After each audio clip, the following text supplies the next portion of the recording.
নমস্কার, আপনারা দেখছেন তুহিনার হেলদি রান্না। আজ আমি নিয়ে এসেছি সম্পূর্ণ নতুন ধরনের একটা স্ন্যাক্সের রেসিপি।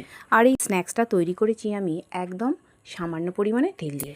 একদম তেল ছাড়াই এই রান্নাটাকে বলা যায়, আর এটা খেতে অত্যন্ত সুস্বাদু।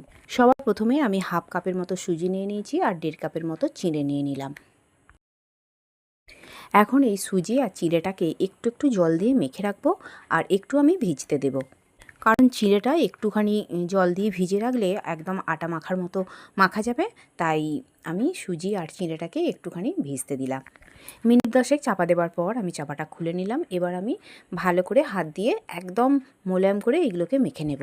ঠিক যেভাবে আমরা আটা মাখি ঠিক সেইভাবেই মেখে নেব, আর চিড়েটা যেন কোনো রকম না দলা দলা থাকে।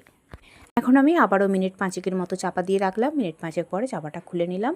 এবার আমি এতে দিয়ে দিলাম হাফ কাপের মতো বেসন। হাফ কাপ বেসন এতে দিয়ে দিলাম, আর এরপর দিয়ে দিলাম কিছুটা পরিমাণ স্বাদ মতো নুন।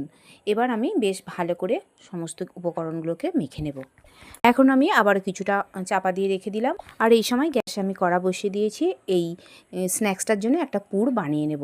গ্যাসে কড়াতে আমি দিয়ে দিলাম জিরে ফোড়ন, আর একদমই তেল ছাড়া আমি এই পুরটা বানিয়ে নেব। জিরেটা হালকা ভাজা হয়ে যাবার পর দিয়ে দিলাম দুটো বড় বড় পেঁয়াজ, একদম মিহি করে কোঁচানো, আর তারপর দিয়ে দিলাম দুটো পাকা কাঁচা লঙ্কা। এইগুলো কিছুক্ষণ আমি তেল ছাড়া ভেজে নেবার পর দিয়ে দিলাম পরিমাণ মতো রসুন বাটা আর আদা বাটা। আদা রসুনটাকে ওই পেঁয়াজের সঙ্গেই ভালো করে কিছুক্ষণ ভেজে নেব, আর তারপর আমি এতে দিয়ে দেবো একটুখানি জল।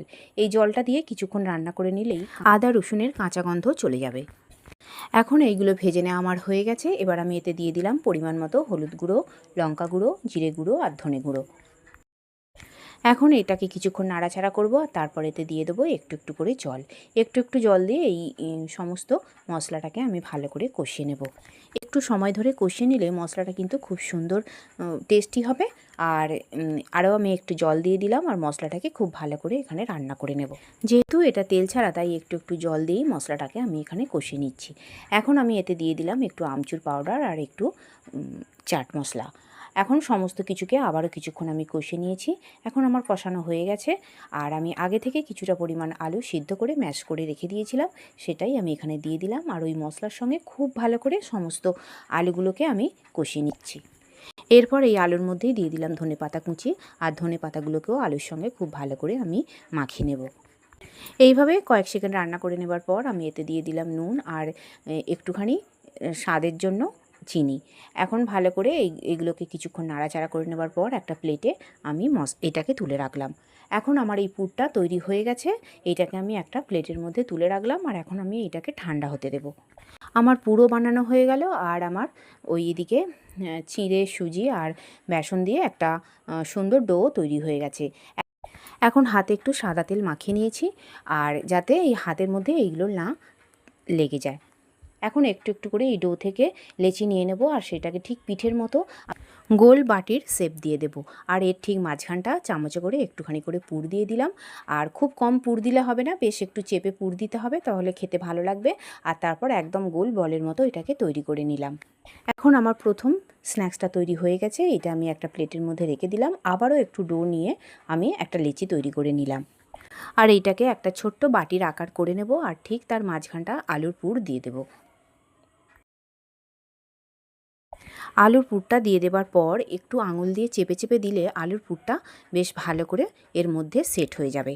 এরপর আবার ভালো করে গোল আকার করে নেব, আর তারপরেই তৈরি হয়ে গেল আর একটা স্ন্যাক্স।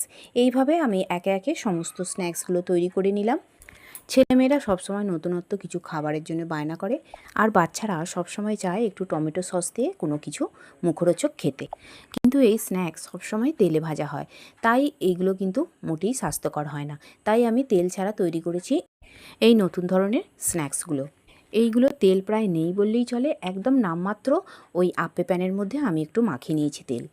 এতে করে এই খাবারটা কিন্তু খুবই হেলদি হবে। এদিকে আমার সমস্ত স্ন্যাক্সগুলো তৈরি হয়ে গেছে, আর একটা আপ্পে প্যান আমি বসিয়ে দিয়েছি গ্যাসে।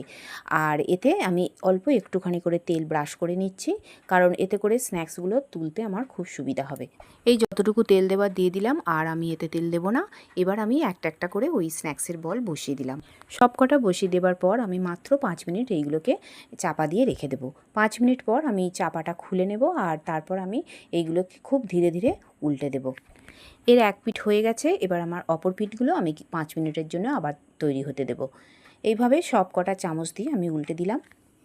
আর এইগুলো গরমা গরম টমেটো সস দিয়ে পরিবেশন করুন, দেখবেন অত্যন্ত সুস্বাদু খেতে। আর একবার এইগুলো বাচ্চারা খেলে কিন্তু বারবার এটা খেতে চাইবে। এদিকে আমি আরও 5 মিনিট চাপা দিয়ে রেখে দিয়েছিলাম। এখন আমার এইগুলো একদম তৈরি হয়ে গেছে। আমি একটা প্লেটের মধ্যে তুলে নিলাম। আর বন্ধুরা, আমার রান্না যদি ভালো লেগে থাকে আর যদি নতুন নতুন তেল ছাড়া রান্নার রেসিপি পেতে চান, তাহলে আমার চ্যানেলটিকে সাবস্ক্রাইব করুন আর পাশে থাকা ঘন্টাটি বাজিয়ে দিন। আর লাইক, শেয়ার, কমেন্ট করতে কিন্তু একদম ভুলবেন না। তৈরি হয়ে গেল চিড়ে আর সুজি দিয়ে দুর্দান্ত স্বাদের স্ন্যাক্স। আর আমার রান্নাটি দেখার জন্য সকল বন্ধুদের জানাই ধন্যবাদ। ভালো থাকবেন।